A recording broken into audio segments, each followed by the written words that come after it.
Assalamualaikum warahmatullahi wabarakatuh. Alhamdulillah, pada kesempatan ini saya akan membacakan terjemahan Al-Quran surat Ar-Ra'du ayat 11 sampai dengan ayat 20. Aku berlindung kepada Allah dari godaan syaitan yang terkutuk. Dengan nama Allah yang Maha Pengasih dan Maha Penyayang. Karena bagi manusia itu ada malaikat yang mengawasinya secara bergiliran siang dan malam di muka dan di belakangnya atas perintah Allah. Sesungguhnya Allah tidak akan merubah keadaan sesuatu bangsa sebelum mereka sendiri merubah keadaannya. Dan bila Allah menghendaki keburukan terhadap sesuatu bangsa, maka tiada orang yang mampu menolaknya dan tiada pelindung baginya selain Dia. Catatan: 4 malaikat ditugaskan Tuhan untuk menjaga dan mengawasi gerak-gerik manusia secara bergiliran siang dan malam. 2 di antaranya berada di kiri dan kanan, tugasnya mencatat apa yang dilakukan oleh manusia. Sedang yang kedua lagi berada di muka dan di belakang untuk mengawasi gerak-geriknya. Mereka disebut malaikat hafazah. Sekiranya makhluk yang bernama manusia ini telah mampu membuat bermacam-macam alat pencatat, misalnya pada air listrik sampai kepada komputer, radar dan sebagainya yang dapat mencatat sesuatu dengan baik, maka cara bekerjanya malaikat hafazah yang diperintahkan Tuhan jauh lebih teliti dan peka dari alat-alat buatan manusia itu.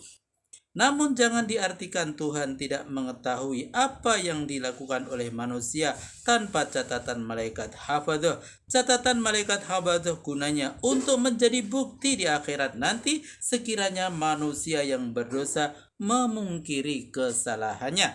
Yang kedua, nasib buruk yang menimpa sesuatu bangsa karena kesalahan dan kelalaiannya sendiri, maka Tuhan tidak akan merubah keburukan itu dengan kebaikan sebelum bangsa itu sendiri merubah sebab-sebab yang menjadikan mereka bernasib buruk.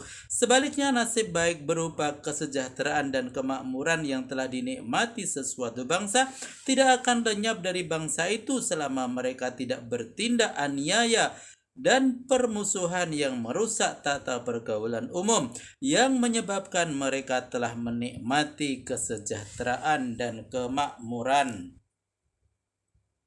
Dialah yang memperlihatkan kilat kepadamu yang menimbulkan rasa cemas dan harapan, dan Dia pula yang menjadikan mendung. Catatan: cemas disambar petir, kebanjiran dan sebagainya. Harapan akan turunnya hujan bagi petani yang mendambakannya. Dan guru bertasbih memuji Tuhan, begitu juga malaikat karena takut kepadanya. Dia yang menggalakkan halilintar, lalu disambarnya orang-orang yang dikehendakinya, sedang mereka saling berbantah tentang Allah. Dia paling bengis terhadap musuhnya. Dialah yang berwenang mengabulkan doa yang benar, sedangkan berhala-berhala yang mereka puja selain Allah tidak mampu memperkenankan doanya sedikit pun. Tak ubahnya seperti orang yang mengembangkan kedua telapak tangannya yang meminta supaya air itu meloncat saja ke mulutnya dengan sendirinya. Dengan cara itu air itu tidak akan pernah sampai ke mulutnya. Doa orang kafir itu percuma saja. Catatan: maksudnya berdoa kepada berhala jelas tidak akan terkabul sebab berhala itu benda mati yang tidak berkemampuan apa-apa. Jika mereka berdoa kepada Tuhan, jelas pula tidak akan diterima. Hanya kepada Allah sujud segala yang ada di langit dan yang ada di bumi, yang mukmin karena taatnya, sedang yang kafir karena terpaksa. Begitu juga bayang-bayangnya sujud mengikuti tubuhnya pagi dan petang.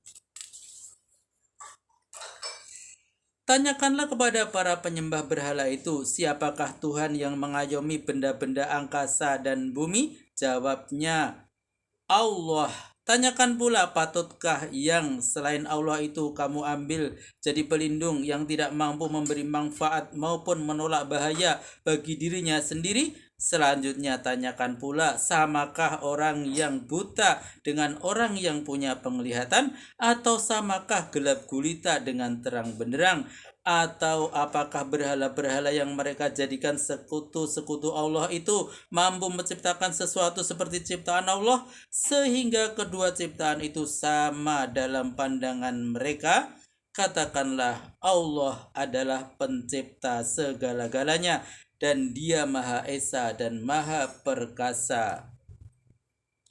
Tuhan telah menurunkan hujan dari langit, maka mengalirlah air di lembah-lembah menurut kadar besar dan kecilnya hujan, dan arus pun membawa buih yang mengapung selanjutnya dari logam yang mereka lebur dalam api untuk dijadikan perhiasan dan perkakas. Ada pula kotoran seperti buih tadi. Begitulah caranya Allah menampilkan contoh tentang berpisahnya yang benar dan yang salah. Adapun buih atau kotoran akan terbuang percuma sebagai sampah, tapi barang yang berguna bagi manusia akan tinggal tetap di bumi. Demikianlah Allah membuat beberapa perumpamaan. Catatan: contoh pertama yang ditampilkan Tuhan tentang berpisahnya yang benar dengan yang salah, yang hak dengan yang batil, yang beriman dengan yang kafir, bagi buih yang dibawa arus. Bagai buih yang dibawa arus kemudian hilang lenyap tidak berguna, sebaliknya air akan tinggal tetap sebab banyak gunanya bagi manusia. Contoh ini menunjukkan bahwa yang berguna dengan yang tidak berguna pasti akan berpisah juga seperti halnya air dan buih. Yang kedua, contoh yang kedua dengan perumpamaan yang lain dalam materi yang sama.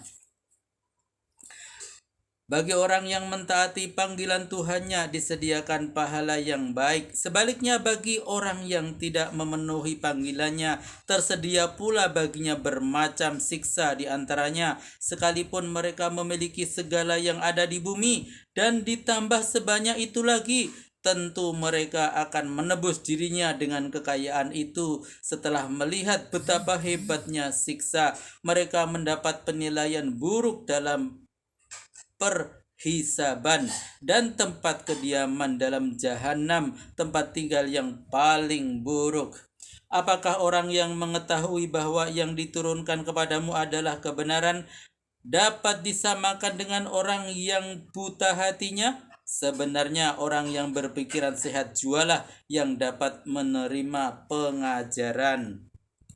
Orang-orang yang memenuhi janjinya dengan Allah dan tiada melanggar perjanjian.